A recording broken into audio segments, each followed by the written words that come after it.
नमस्कार दोस्तों, मैं राजकुमार मौर्य आर के मौर्य ऑफिशियल यूट्यूब मंच पे आपका स्वागत है।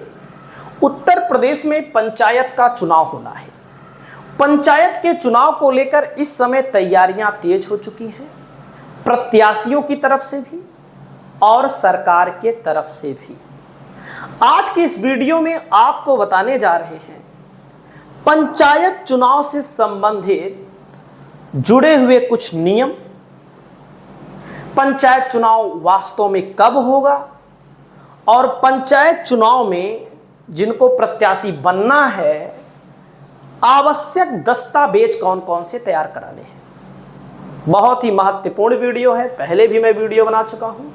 अलग अलग वीडियो में अलग अलग चीजें होती हैं और आपको सबसे पहला ध्यान देना है वोटर लिस्ट के बारे में।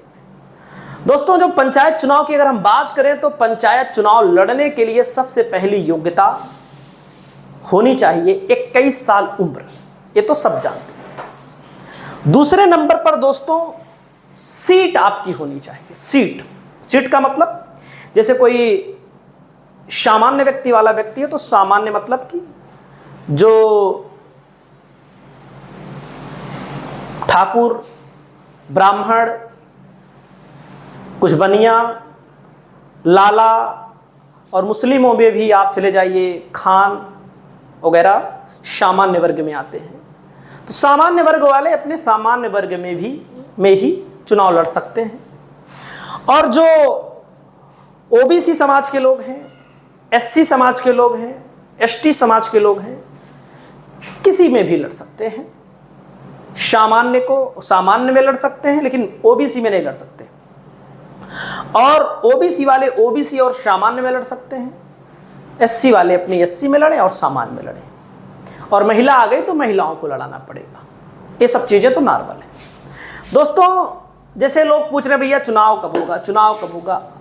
इसके पहले 2015 में चुनाव हुआ था, उसके बाद 2020 में होना चाहिए था, नहीं हो पाया, कोरोना आ गया था, कोरोना से बहुत लेट हो गया था, तो उसके लिए सरकार ने बाद में चुनाव कराया, 2021 में चुनाव कराया। तो उससे लोग सोच रहे थे कि चुनाव जो होगा अप्रैल में होगा, लेकिन सरकार की तरफ से क्या है देखिएगा, यूपी पंचायत चुनाव को लेकर बड़ी तैयारी शुरू। जानिए अगले साल किस महीने में होगा चुनाव। दोस्तों, उत्तर प्रदेश में 75 जिले हैं, 75 जिलों में 67 जिलों में मतपेटिकाओं के लिए टेंडर जारी कर दिया गया, जिसमें मतलब वोट डाला जाता है। वहीं पर दोस्तों सबसे पहले यूपी में कब होंगे पंचायत चुनाव, राज्य निर्वाचन आयोग ने शुरू कर दी तैयारी शुरू हो चुकी है सरकार की तरफ से। तो यूपी में दिसंबर के अंत तक हो सकते हैं ग्राम पंचायत के चुनाव। राजभर चाचा की जो फोटो लगी है, ओम प्रकाश राजभर पंचायती राज मंत्री हैं। और दोस्तों मैं आपको बताना चाहूँगा, पंचायती राज मंत्री हैं भारतीय जनता पार्टी की सरकार में। वैसे सपा के साथ चुनाव लड़े थे, उसके बाद भाजपा के साथ चले गए। पंचायत चुनाव लड़ने के लिए सबसे बड़ी बात यह है कि जैसे प्रधानी का चुनाव लड़ना है आपको, तो आप अपने गाँव के सदस्य होने चाहिए, अपनी ग्राम सभा के। वोटर लिस्ट में आपका नाम होना चाहिए। जिला पंचायत सदस्य का चुनाव लड़ना है तो आपके जिले में कहीं भी किसी भी जगह पर आपका नाम, किसी भी वार्ड में आपका नाम हो, किसी भी वार्ड में। लेकिन जहां से आप लड़ना चाहते हैं वहां के प्रस्तावक आपके पास होने चाहिए। क्षेत्र पंचायत में आप अपनी ब्लॉक में कहीं से भी लड़ सकते हैं, कहीं से भी, किसी भी गांव से लड़ सकते हैं, किसी भी क्षेत्र पंचायत से लड़ सकते हैं, लेकिन वहां के प्रस्तावक होने चाहिए। ये इतनी बेसिक बातें। और दोस्तों, महिलाओं को चुनाव लड़ना है तो जाति प्रमाण पत्र, उनके मायके वाला जाति प्रमाण पत्र लगेगा, यहां वाला जाति प्रमाण पत्र नहीं लगेगा, ससुराल वाला। कहे लिए आपको एक बात मैं याद दिलाऊं, अलीगढ़ में खैर विधानसभा सीट है। खैर विधानसभा सीट में चारुकेन है जिनकी शादी हुई है किसके यहाँ, मैं आपको बताऊं, जाट के यहाँ। जाट एससी में नहीं आते, लेकिन जो चारुकेन है वो एससी समाज से आती है, यानी कि उनका मायका एससी समाज में है, लव मैरिज हुआ होगा, कुछ भी हुआ होगा, तो खैर विधानसभा में वे चुनाव लड़ती हैं। तो आप याद रखिएगा, जाति प्रमाण पत्र कौन वाला मायने होगा, तब हमको भी अब बात याद आ गई, मायके वाला। याद रखिएगा, मायके वाला जाति प्रमाण पत्र लगेगा। इसको आपको मैं अवगत करा दूं। दोस्तों, ओम प्रकाश राजभर ने कहा, इन्होंने बात भी की है अमित शाह से, कि जनता के प्रति जवाबदेह बने जिला पंचायत अध्यक्ष और ब्लॉक प्रमुख। इसके लिए बात की गई है, क्योंकि केंद्र के हाथ में ही है कि ये नियम बदला जा सके कि जनता से हो। तो वैसे भी देश की जनता, प्रदेश की जनता चाहती है कि जनता से ही जिला पंचायत अध्यक्ष का चुनाव हो, ब्लॉक प्रमुख का चुनाव हो, क्योंकि अगर जनता से नहीं होता है तो खरीद फरोख्त को बढ़ावा मिलता है, और खरीद फरोख्त के चक्कर में, कुर्सी बचाने के चक्कर में जनता का विकास नहीं हो पाता है, और ज़्यादातर पैसा भ्रष्टाचार में डूब जाता है, क्योंकि जिला पंचायत सदस्य उसी को वोट देते हैं जिससे मनी मिलता है, और ब्लॉक प्रमुखी में वही ब्लॉक प्रमुख जीतता है जो जिला पंचायत क्षेत्र पंचायत सदस्यों को या बीडीसी को कैसे भी मैनेज कर लेता है। अगर हम गलत कहें तो आप लोग बताइएगा।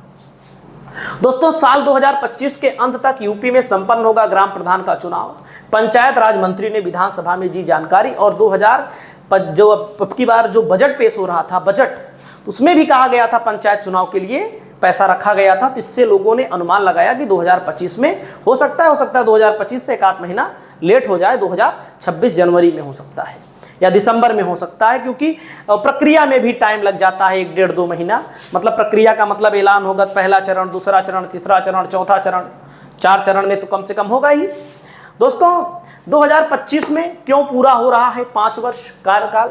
2015 से 2020 तक पहले कार्यकाल था, 2020 से 25 तक माना जाएगा, जिसके चलते प्रदेश सरकार दिसंबर के अंत तक पंचायत चुनाव कराने की तैयारी में जुटी है, क्योंकि 2026 और 2027 के बीच विधानसभा का चुनाव है। पंचायत विभाग द्वारा अभी से ही ग्राम पंचायत के आरक्षण की नियमावली, आरक्षण चक्र का काम शुरू कर दिया गया है। वहीं जानकारों का कहना है प्रदेश सरकार 2025 में ही पंचायत चुनाव संपन्न कराकर विधानसभा चुनाव में किसी भी प्रकार की अड़चन पैदा ना हो, 25 में ही खत्म होगा चुनाव या 26 जनवरी में। आप आगे पंचायत चुनाव को लेकर बड़ी तैयारी जानिए, अगले साल किस महीने में होगा, ये सब चीज़ें मैंने आपको बताई हैं। वहीं पर दोस्तों, जब 67 जिलों में मतपेटिका को लेकर भी बात हो चुकी है, और वोटर लिस्ट भी शुरू हो चुका है, दिसंबर तक अपडेट भी आ जाएगा। दोस्तों, वहीं पर अगर हम बात करें तो आगे मैं आपको बताना चाहूँगा, जैसे नए नियम को लेकर बात हो रही है, नए नियम में जिला पंचायत अध्यक्षों के चुनाव को लेकर मैं आपको बताऊँ बातें क्यों हो रही हैं।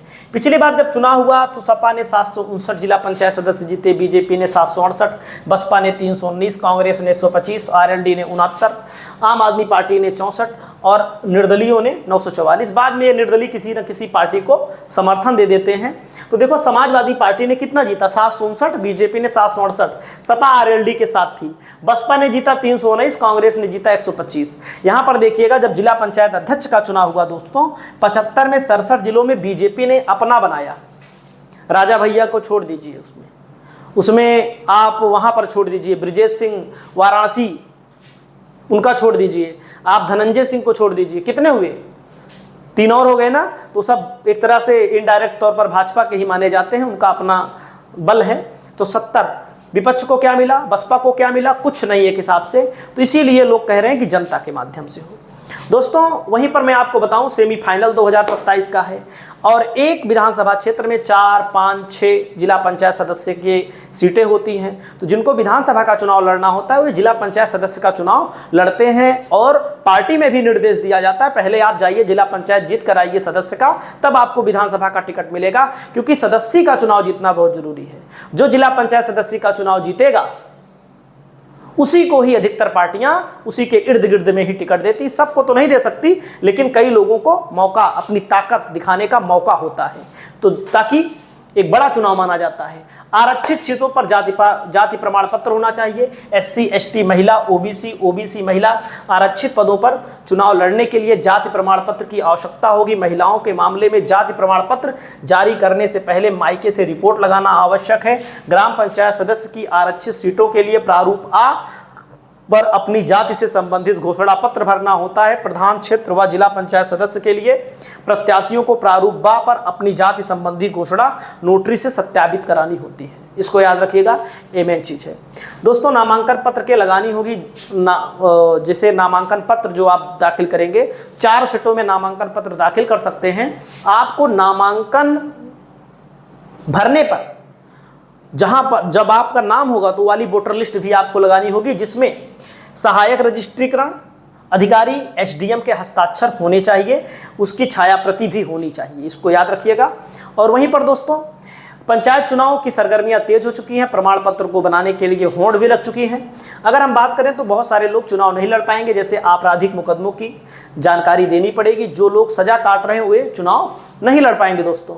वहीं पर 2 बच्चों से अधिक वाला कानून भी आ सकता है, ये भी आप याद रखिएगा। हालांकि सरकार लाएगी कि नहीं लाएगी, इस पर कई तरह के सस्पेंस हैं, क्योंकि कहीं पर 2 बच्चों, जैसे अभी आंध्र प्रदेश में 2 बच्चों से अधिक वाले ही पंचायत का चुनाव लड़ सकते हैं, कम वाले नहीं लड़ सकते हैं। देखिए अलग अलग जगहों पर अलग अलग नियम है, चंद्रबाबू नायडू ने ऐलान किया है। उत्तराखंड में जिनके 2 बच्चे हैं उससे अधिक हैं, वे पंचायत का चुनाव लड़ ही नहीं सकते हैं। 2 बच्चों से अधिक वाले पंचायत का चुनाव नहीं लड़ सकते हैं। महाराष्ट्र में भी 2 बच्चों से अधिक वाले ना तो नगर पालिका का चुनाव ना तो पंचायत चुनाव नहीं लड़ सकते हैं। राजस्थान में भी 2 बच्चों से अधिक वाले चुनाव नहीं लड़ सकते हैं। अब आप समझिएगा हमारी बात को, गुजरात में भी 2 बच्चों से ज़्यादा होने पर पंचायत और नगर निगम का चुनाव नहीं लड़ सकते हैं। तो इस पर संदेह है थोड़ा से, तो लागू होगा कि नहीं होगा।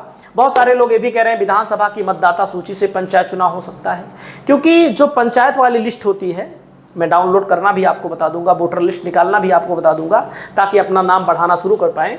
दोस्तों मतदाता सूची में, मतदाता सूची से पंचायत के चुनाव को लेकर मैं आपको बताना चाहूँगा कि नई मतदाता सूची बनेगी तो फोटो युक्त होनी चाहिए, ताकि वो ना हो तो नहीं तो विधानसभा वाले से करा देना चाहिए। सहकारी समितियों के बकायेदार नहीं लड़ पाएंगे चुनाव, बिजली के बिल के बकायेदार नहीं चुनाव लड़ पाएंगे। अब बहुत सारे लोग पूछते हैं भैया पैसा कितना लगेगा। अगर आपको ग्राम पंचायत सदस्य, वार्ड मेंबर का लड़ना है तो नामांकन पत्र 150 रुपये का, जमानत राशि 500 रुपया, प्रचार के लिए अधिकतम 10,000 खर्च कर सकते हैं, आप चुनाव लड़ सकते हैं। ये है, हालांकि इसका चुनाव होता ही नहीं, एक तरह से मान लीजिए अगर निर्विरोध ज़्यादातर लोग होते हैं। क्षेत्र पंचायत के लिए नामांकन पत्र 300 रुपये, जमानत राशि 2,000 रुपया और प्रचार के लिए कितना 75,000 रुपये। ये है बीडीसी का चुनाव लड़ने के लिए, इतने पैसे में लड़ पाएंगे। ग्राम प्रधान के लिए नामांकन पत्र 500, जमानत राशि 2,000, प्रचार के लिए अधिकतम 75,000 खर्च कर सकते हैं। लेकिन एक बात ध्यान दीजिएगा, ये जो पैसा मैं बता रहा हूँ, अगर आरक्षण वाले हैं तो उनको लाभ मिलता है। हालांकि नामांकन पत्र उतने का ही होता है, जमानत राशि में आधा मिलता है, मतलब आधा। जिला पंचायत सदस्य के लिए नामांकन पत्र 500 रुपया, जमानत राशि 4,000, प्रचार के लिए 1,50,000 रुपया खर्च कर सकते हैं अधिकतम। हालांकि बहुत सारे लोग बहुत पैसा खर्च कर सकते हैं। बिजली का बिल बकाया है तो इसको भर दीजिएगा, नहीं तो सरकार नहीं लड़ने देगी चुनाव। पंचायत चुनाव में भी लागू होगा नोटा। नोटा को लेकर भी लोग कह रहे हैं कि पंचायत चुनाव में नोटा लागू हो सकता है। और उत्तर प्रदेश के सेमीफाइनल के तौर पर यह चुनाव देखा जा रहा है। प्रत्येक राजनीतिक पार्टी इस चुनाव को ताकत के साथ लड़ती है। अगर जिला पंचायत अध्यक्ष और ब्लॉक प्रमुख का चुनाव जनता के माध्यम से होता है तो कहीं ना कहीं 2027 का पूरा डाटा आपके सामने आ जाएगा। अगर भाई अध्यक्ष का चुनाव उस तरह होगा सदस्यों के आधार पर, तो सत्ताधारी पार्टी ही जीतेगी। आपकी क्या राय है? आप अपनी राय को बताइए। नमस्कार।